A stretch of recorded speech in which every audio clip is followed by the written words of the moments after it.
Yuuji is a young boy struggling in his early years because he doesn't know his true qualities. He's a kind kid, but he doesn't know how to deal with people and gets bullied by his parents for having no talent. However, a tragedy reaches his house, forcing him to be trained, becoming the first super soldier at the age of 16. His parents believed he lacked talent compared to his older sister, Kazuki. His sister had always been perfect and excelled at everything she did, basically a genius. Because of that, he tried to avoid her. But unlike the others, Kazuki genuinely cared for him. Kazuki spent time playing with Yuuji and taught him things such as using both of his hands to his advantage. She also encouraged him to draw and displayed his drawing. But Yuuji knew that his art was nothing compared to her sister's. Despite this, he felt happy that he got appreciated. Later that evening, however, their father, Ryuji, became upset and ordered Kazuki to remove Yuuji's drawing since he thought it was a shame to their family. The following day, Yuuji encountered Kirihara Rei, a peculiar man. Before he walked, Kirihara offered him a chocolate after noticing him. Eventually, Kazuki's paintings became their family's sole income, which was why their parents became even more fond of her. Because of this, Yuuji grew further away and became neglected even more. His parents and Kazuki spent their nights eating in fancy restaurants, but Yuuji was always alone at home. With a slice of hard, already bitten bread, Kazuki arrives and is shocked by what she sees. Yuuji needs to dip the bread in water to make it eatable. She rushed to the refrigerator and showed him what he could eat, but he was afraid someone might scold him for doing so. She assured him that she'd be the one to scold them if they did that. She felt pity and apologized that he had to go through such treatment. Yuuji heard her sister talking to their parents about their poor treatment of him.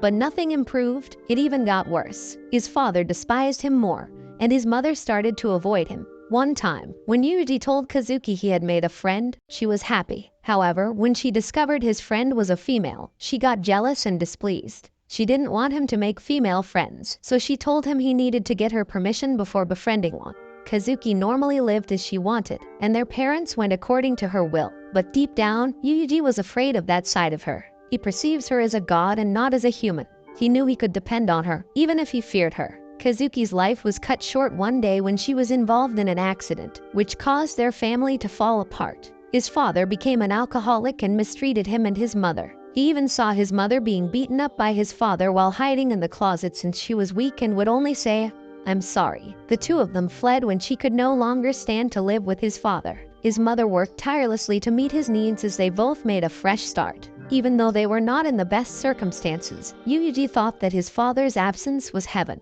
They continued living like that for a year until his father found out about their house. Both of them got terrified as his father ordered him to buy alcohol. After doing what he was told, he found his mother getting harassed by his father. He tried to stop his father, but he got hit badly. Out of anger, he was determined to kill him. As he picked up the bottle of alcohol, he recalled what his sister asked him, "Which hand will you use to kill a man?" Without second thoughts, he raised his right hand and hit his father, which caused him to fall to the ground. He rushed to his mother, who looked like a mess. She worried about how they could run without his father finding out. She stood up and told him to run away and that she would follow him after. She handed him the pocket containing all their money and reminded him not to lose it. He asked where he should go, and she said he could go to the station. Yuuji ran away. But when he noticed that his mother was taking too long and heard the sound of sirens, he rushed back to their house. When he got there, he noticed a commotion and was horrified to see people carrying a body with his father's watch on it. As soon as he thought of his mother, he hurried inside, where he saw detectives documenting the murder scene. And when he realized it was his mother, he got horrified and screamed his lungs out. As he was catching his breath, he lost consciousness. At the hospital, he received his mother's letter for him. She wondered where she had gone wrong and apologized for what had happened to Yuuji. After reading the letter, he held onto it tightly and burst into tears. When he was discharged from the hospital, he was adopted by the strange man he had met, Kirihara. But his suffering was not put to an end. Kirihara dressed him as a girl and made him wear a wig identical to Kazuki's hair. Despite this, he endured them all without saying anything. One night, a man attempted to harass him, but he killed him. Kirihara found out about it and was impressed by what he did. He believed that Yuuji possessed something people should have, so he brought him to his training camp to make him a useful tool. Yuuji didn't refuse, as Kirihara told him it was the way to repay the favor of adopting him. His marksmanship abilities were found during his training. The other campers did not like him since Oslo liked him. They eventually bullied him, but a person named Marlin looked after him. She attended to his wounds and even gave him some of her food. She showed him kindness, which led him to believe that maybe the world wasn't that horrible after all. The graduation exam day came when they were assigned their final test. To pass, he needed to kill or incapacitate his opponent.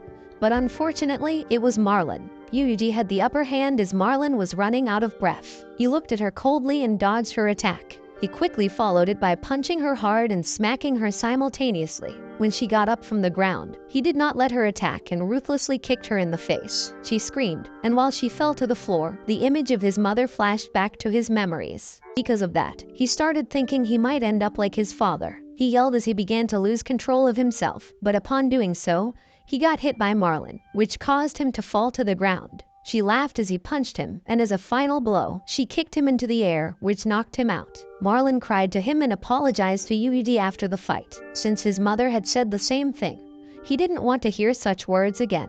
He felt helpless and weak. That was the last time he saw Marlon, as she passes away in her first job. After 2 months, Yuuji was given an actual mission to determine whether he would graduate. He was tasked to assassinate people, which he found simple. The CIRS tried to investigate those cases, but they only knew that he was a mysterious boy since they couldn't find a lead about his identity with their investigations. But the mystery was put to an end during the night of the CIRS operation, where they infiltrated Oslo's residence and found Yuuji. Yuuji was discovered by Asako in an underground tunnel while he was tied up and ended up being rescued by her. Asako had taken care of him and their home was in the woods. He spent his days staring into nothing.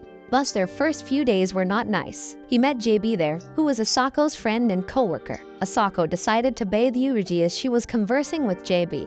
However, they found several bruises and scars all over his body. Asako offered him food after learning that he was nothing more than skin and bones. They were interrupted while eating when Yuuji yelled out of nowhere after killing the fly on the table. He puked as his past traumas came back.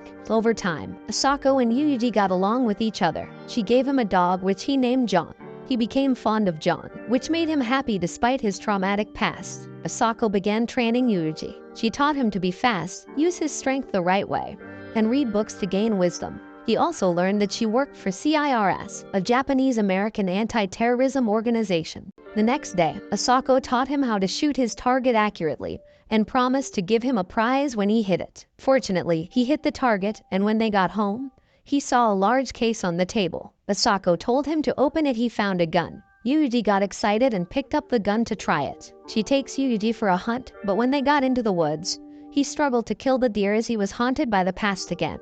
Then again, Asako let him be as she told him he was just a kid. Yuuji heard John barking in their house the next day. He looked around to see if Asako was back, but he was terrified when he saw that a bear had broken into their home. He rushed to get his gun, but when he gets back, he sees a lifeless John hanging on the bear's mouth. He aimed the gun toward it but still struggled to fire at it. As he kneeled on the floor, he called John's name, and once again, he chased after the bear by following the blood tracks of his dog. While chasing it, he was determined to get John back, as he treated him as his family. When he saw the bear, he tried to aim again but slipped into the snow and accidentally fired the gun somewhere else. The bear noticed and attacked him while he was only left with a knife. He tried to stab it, but the bear was so strong that it swung his knife in the air effortlessly. Slowly, he was getting scared of it, and the voices in his head encouraged him to kill it while he had traumatic flashbacks. He grabbed a stick in his hand and stabbed the bear in the eye. He was about to fire his gun. He spotted the bear's children and knew that it was going to feed John to them.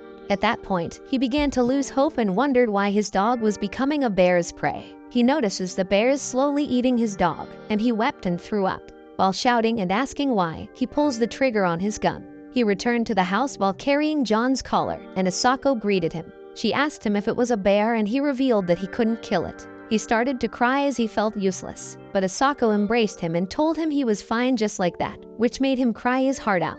After burying John's collar, Yuuji told Asako that he was sick of being a coward and wanted to be strong like Asako to protect his loved ones. She believed that because of Yuuji's past, he was designed to kill, which she wanted to prevent. She told Yuuji that he couldn't kill because of what she taught him, which would be the safety pin that he would only pull in critical situations. He wouldn't be allowed to kill someone unless she told him so. She also taught him that he wouldn't be permitted to die an honorable death unless he saved 5 people. At the end of her lecture, she told him that he must become a man who can pull the trigger without hesitation to save others, not for his own sake.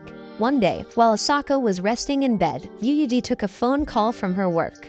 According to the call, it was an urgent job for Asako, but she couldn't go. So, he went out to take to the job for her place. Some other day, Yuuji found JB and Asako arguing as JB discovered they switched places in Asako's job. JB argued that Asako was treating him like Oslo did, but he told her that he was doing it out of his free will, and that it was his way of paying her back. Asako asked if he wanted a license to work, and he agreed. Yuuji went to America to attend a naval training academy. In the academy, he met Danny, who eventually became his best friend. He also met Agnes, the army captain in charge of their training, known to be strict. However, she gave Yuuji special treatment since he was Asako's student. During their training, Yuuji was mistaken to have a false report for hitting all the targets, but Agnes backed him up and told the sergeant that he had unique marksmanship talents. Yuuji was assigned to a combat platoon. During the final exam, Yuuji was grouped with Danny, Millie, and Robert. While the group was walking in the forest, Danny saw a huge bird they could eat. Yuuji volunteered to shoot it, but after killing it, he vomited. He thought he already had tolerance for killing living things, but he was wrong. One night, while they were resting, Yuuji detected the arrival of enemies, and they prepared for an ambush. He threw up every time he shot the enemies. The group noticed it and told him to hang on. However, he came to realize that he needed to get back on track and assured them that he could still fight. They decided to counterattack the enemy. Yuuji closed his eyes to realize that his comrades were out there fighting. Danny called him a friend. Millie relied on him more than anyone. Robert stayed instead of wanting to run away, and Edward respected him. Yuuji's mind that the enemies weren't human but bad guys in green. He has to choose whether he would let his friends be killed or pull the trigger. Yuuji opened his eyes, more enlightened than before. He pulled the trigger and killed one of the enemies, followed by another. He was sick and tired of letting people he valued die while he was unable to do anything. That night, he told himself that anyone who wanted to take something precious to him would be his enemy. Yuuji got used to the battlefield after 2 months. He continued to fight with his group until their mission ended. He returned to his home, where Asako welcomed him. That time, he felt happy to be alive for the first time. While he was still confused about what to do with his life, he told her he would dedicate his whole life to her. After that, he took part in his final training, where he rescued Chizuru in Vancouver. And that was also the last time he saw Danny's friendly smile. He returned to Japan to find out that Asako's life is coming to an end. JB told him that Asako had been drifting in and out of consciousness since the other day. He went into the room and found her lying in bed. He held her hand and asked her if she was going to die, and she nodded. His tears started falling as he told her she shouldn't die on him. After seeing him cry, she laughed softly and said men shouldn't cry so easily. Yuuji looked up at her and told her he tried to live for her as tears fell from his eyes. He said that Asako was the one who gave purpose to his life and that what was happening wasn't fair. He refused to accept that she was fading away and that she was why he had someone to come home to. He looked down as he realized he was going to lose someone again, and he couldn't do anything about it again. He began to ask what would happen to his future without her. JB told Yuuji that Asako probably wouldn't be able to make it at the end of the day. He spent his time beside her bed while she talked about stars. She laughed softly and told him she was getting tired, so she asked if it was okay to go to sleep. He closed his eyes and gave her permission, where he wished her sweet dreams. After that, she never woke up again. Watch this next video. See you on the next one.